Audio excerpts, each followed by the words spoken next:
Yang tadi kata beliau terpikir, apa mungkin ada orang Batam yang tidak makan ketika program ini ditawarkan. Kehidupannya nampaknya mapan, pondok pesantrennya menengah ke atas. Ternyata setelah didatangi 10 ton itu pun masih kekurangan. Satu bungkusnya 7 kilo dengan beras kualitas terbaik. Karena dengan 7 kilo itu mereka insya Allah sudah cukup untuk makan 1 bulan. Saya sampai hari ini belum menghitung berapa makan saya sebulan, tapi insya Allah 7 kilo itu cukup. Akhirnya kami pun naik perahu menelusuri pulau ke pulau. Kami antarkan dari satu rumah ke rumah sampai ke sekolah tahfiz Quran. Lalu kemudian sampai hari ini dengan program yang simple sederhana, tapi sudah banyak perut yang terselamatkan. Hanya 1.000 rupiah sehari. Kalau 1.000 rupiah sehari 1 bulan berarti 25.000. Karena tanggal merah tak dihitung. Dengan 25.000 kita sudah selamat dari para pendusta agama. Sengaja ayat itu tadi yang dipilih oleh qari kita. Ara'aital ladzi yukadzibu biddin. Tahukah kamu siapa itu pendusta agama? Ternyata pendusta agama itu sholatnya rajin ke masjid. Ternyata pendusta agama itu umrohnya setahun 2 kali. Ternyata pendusta agama itu buat open house, tapi hatinya tidak open heart. Tertutup pintu hatinya. Fadzalikal ladzi yad'ul yatim. Itulah mereka yang tak ada peduli kepada anak yatim. Wala yahuddu ala ta'amil miskin, dan tak pernah termotivasi untuk memberi makan fakir miskin. Akhirnya pendusta-pendusta agama di Batam, di Kepulauan Riau terselamatkan dengan program Paskas, pasukan amal soleh. Tinggal duduk saja di rumah, datang mereka mengetuk pintu rumah, tinggal kasihkan beras. Yang tak bisa memberikan dalam bentuk beras bisa langsung transfer ke nomor rekening. Yang tidak bisa transfer bisa siapkan beras, datang relawan datang ke rumah sebelum malaikat maut yang datang ke rumah. Program ini bagaimana sedekah yang begitu berat, jelimet, ribet, sulit, susah, payah disederhanakan oleh Kiai Haji Luqmanul Hakim dengan program yang amat sangat sederhana. Orang kalau sudah berpikir sedekah ini jutaan, ratusan juta, berat, lalu disederhanakan hanya 1.000 rupiah sehari. Kalau sudah berpikir sedekah ini nanti kami yang mengantarkannya ke panti asuhan, kami yang menjumpai anak yatim fakir miskin, disederhanakan. Relawannya yang datang ke rumah, mengetuk pintu rumah. Nanti kami ribet menerima tamu, tinggal transfer saja. Sehingga tidak lagi ada alasan bagi masyarakat Batam, Kepulauan Riau, sekitarnya ketika nanti ditanya di akhirat, latus alunna yauma idzin anin naim. Kamu semua akan ditanya, sudahkah kau berbagi kepada fakir miskin, anak yatim, doa pak, tahfiz Quran? Maka kita bisa menjawab, aku sudah memberikan ke Paskas. Saya dari Pekanbaru ikut bersama sahabat-sahabat Paskas menyerahkan. Foto, video kami share. Dalam hati saya malu juga. Beras ini bukan pula beras saya.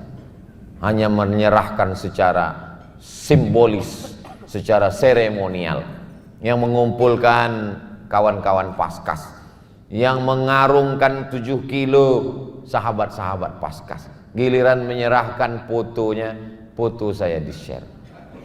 Saya takutnya nanti Ustadz Luqmanul Hakim masuk surga, sahabat Paskas masuk surga, bapak ibu yang mentransfer masuk surga. Pas giliran saya mau ikut masuk, kata malaikat, kau masuk secara seremonial, secara simbolis. Habis itu studi banding, udah keluar lagi gitu deh. Tapi saya yakin dan percaya takkan mungkin bapak ibu sampai hati menengok saya keluar lagi. Kata bapak ibu, malaikat-malaikat bisa tak Ustadz Somad itu menetap aja di sini. Jadi seringkali kita ini dapat kebaikan bukan karena usaha kita, tapi karena doa orang lain. Kebahagiaan itu singgah ke hati kita karena anak yatim yang makan beras kita 7 kilo, bangun dia jam 4 subuh mengulang hafalannya, habis sholat subuh dia menghafal, habis zuhur dia ngapal, habis asar dia ngapal, habis maghrib dia ngapal, habis isya dia ngapal, jam 10 malam baru dia tidur. Nanti dia tidur tetap juga menghafal, karena anak-anak menghafal Quran itu saking kan dia terus menghafal, mimpinya pun mimpi ngapal dan mengigaunya pun mengigau menghafal. Lalu kemudian di saat dia sedang berdoa itu, lidahnya yang bersih, hatinya yang tulus, pikirannya yang hanya Quran, maka mungkin singgah kebahagiaan itu ke hati kita karena doa mereka. Kalau kita tidak penghafal Quran, santunilah penghafal Quran. Karena kalau kita berikan 7 kilo sebulan, lalu kemudian menjadi darah daging bagi mereka, menetes darahnya, dia menghafal Quran dan membacakan Quran, setetes dua tetes mengalir juga ke makam almarhumah ibu, almarhum ayah, yang ketika kita berikan, transferkan beras itu untuk almarhum, kita niatkan. Sebagaimana Sa'ad, sahabat Nabi yang sayang kepada emaknya, dia datang bertanya, ya Rasulullah, ummi matat, emakku meninggal, afa atasaddaqu anha, kalau aku bersedekah sampai tak pahalanya untuk almarhumah? Kata Nabi, sampai. Ayu sadaqatu afdal, sedekah apa yang paling afdal ya Rasulullah?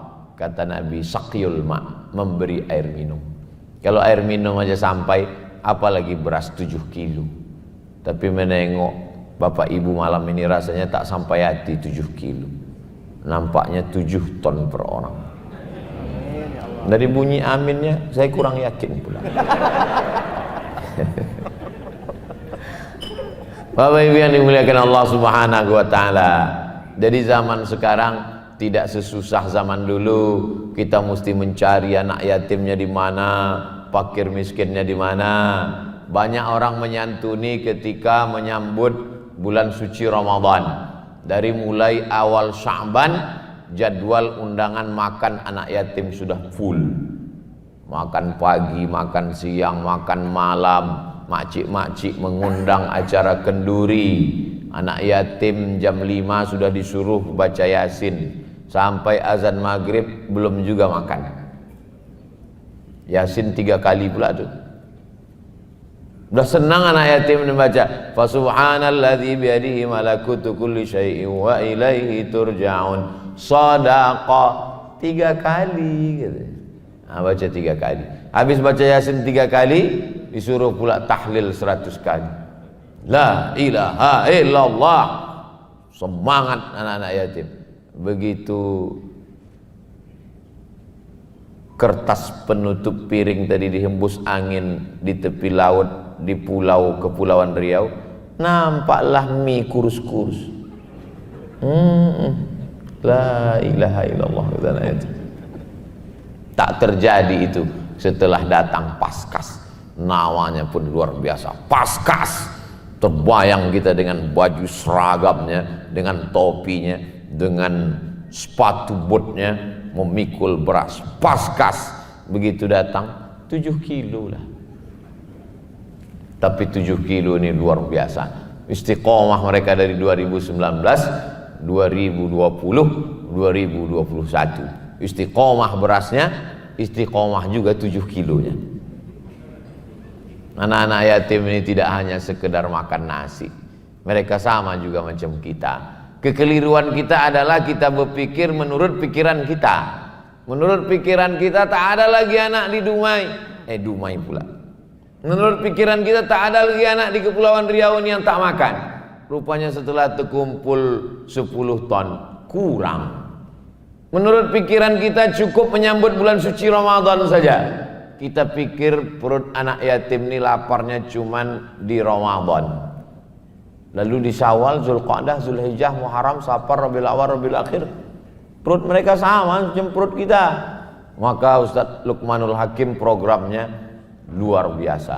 dibuatnya program menginap dengan anak yatim di hotel mewah, program anak yatim naik mobil sport.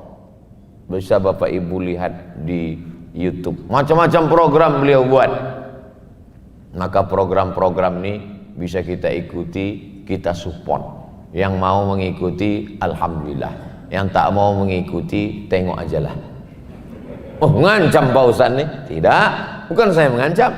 Hadisnya sahih, kata malaikat untuk orang yang sudah bersedekah, Allahumma a'ti munfiqan khalafa.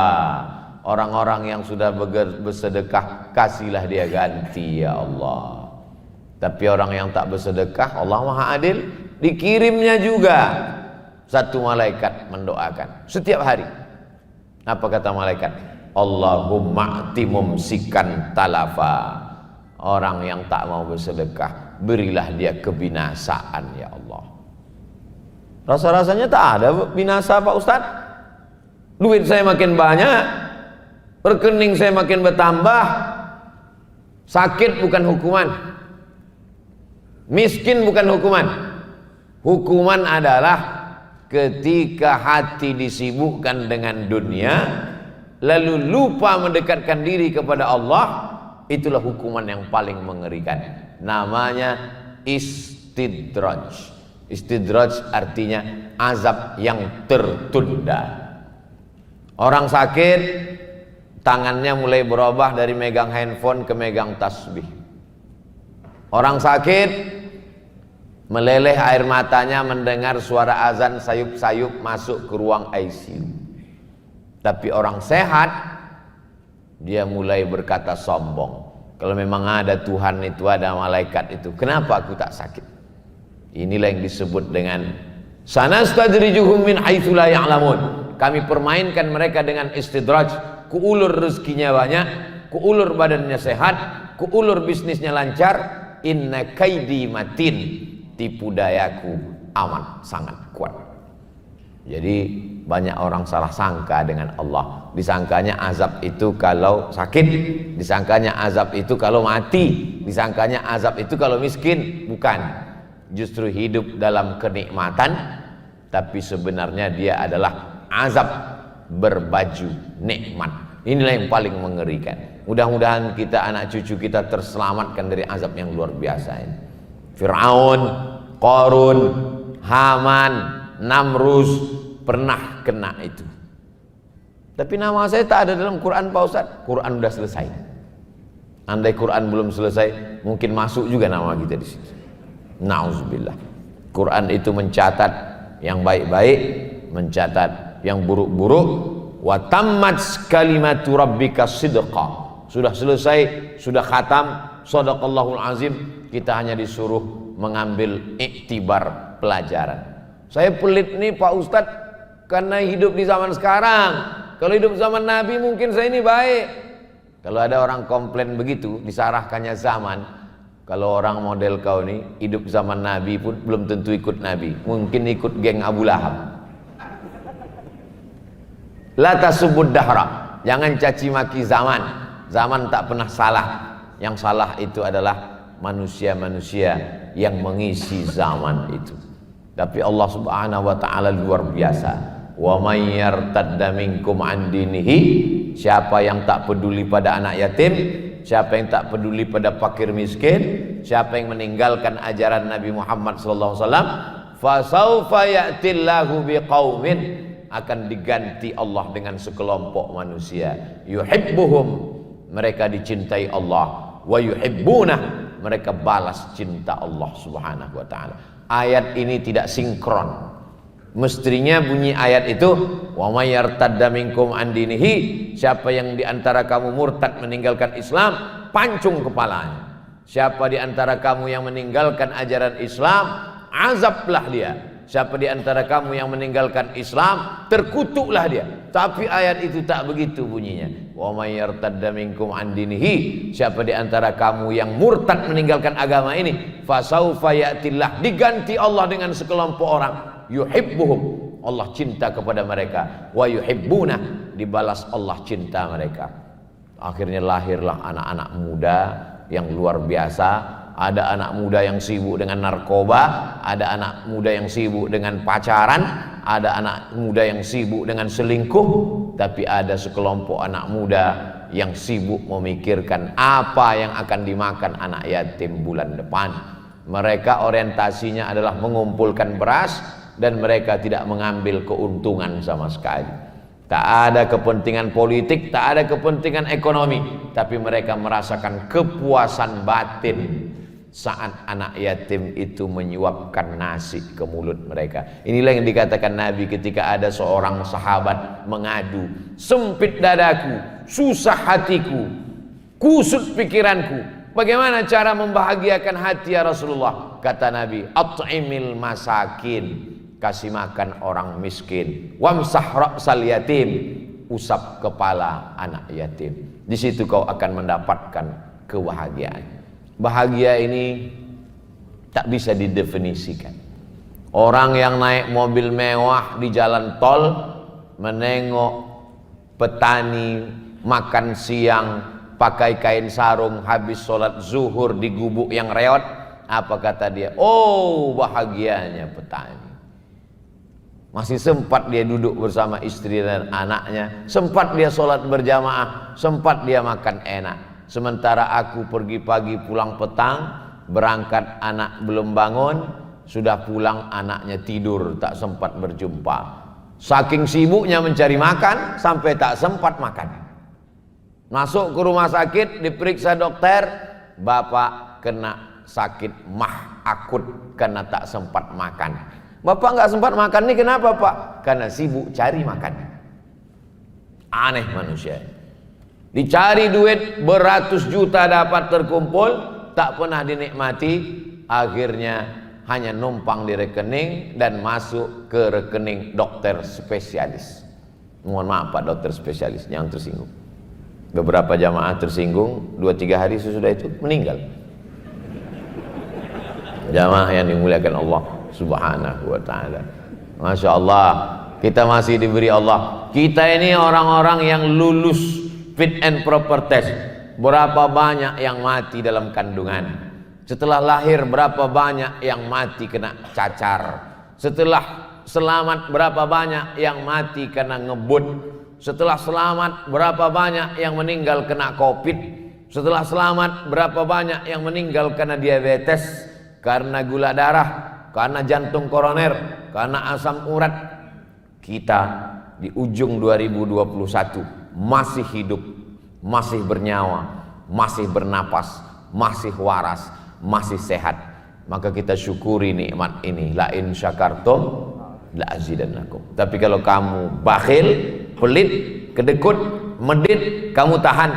La in kafartum inna azabi lasyadid. Malam ini kita dipertemukan oleh Allah Subhanahu wa ta'ala, walaupun yang membingkai acaranya Paskas bersama orang yang luar biasa. Ada dengan hafalannya Ustadz Taki Malik, ada dengan suara dan darah seninya Bang Rizal, ada dengan ilmu dan dakwahnya Ustadz Luqmanul Hakim. Bapak Ibu tinggal pilih aja 3 model ini. Kalau rasa-rasa banyak hafalan, walaupun belum 30 juz 30 aja dulu, itu ke Ustadz Taki Malik. Kalau tak kuat menghafal tapi suara bagus, menyanyi bisa, itu ke Bang Rizal. Kalau rasa menghafal tidak, menyanyi pun tak bisa, tapi ilmu ada, itu tinggal gabungkan diri dengan Ustadz Luqmanul Hakim. Berilmu tidak, menyanyi tak bisa, hafal tak bisa, pergi ke jembatan Barelang. Tak ada guna hidup di Batam, buat semak-semak Batam aja. Kejam betul lah Ustaz. Itulah enaknya kita ceramah di musim Covid ini, tak nampak wajah jamaah itu yang marah. Karena pakai masker, kedengaran suaranya aja kik. Bapak Ibu yang dimuliakan Allah Subhanahu wa ta'ala, tujuan kita malam ini tak lain tak bukan, bagi yang sudah mudah-mudahan istiqomah, bagi yang belum, dia lebih mengenal lebih dalam. Tak ikut program ini karena tak kenal maka tak cinta maka tak sayang maka tak cinta. Malam ini perkenalan kita bersama, bertemunya di majelis yang baik bersama orang baik-baik, membicarakan yang baik. Mudah-mudahan kita ditempatkan nanti di tempat yang paling baik, surga Jannatul Firdaus bersama manusia terbaik Sayyidina wa Maulana Muhammad sallallahu alaihi wasallam. Saya menyampaikan ini sebagai muqaddimah, kata pengantar. Adapun materinya nanti Ustaz Luqmanul Hakim diselingi dengan bacaan Quran Ustaz Taqi Malik dan dihibur dengan suara merdu Bang Rizal. Mestinya aku yang di sana memikul beras 7 kilo tadi. Terima kasih. Banyak kata-kata saya menyinggung perasaan tak berkenan di hati, mohon maaf. Aku lu qauli hadza astaghfirullah li wa lakum. Wassalamualaikum warahmatullahi wabarakatuh.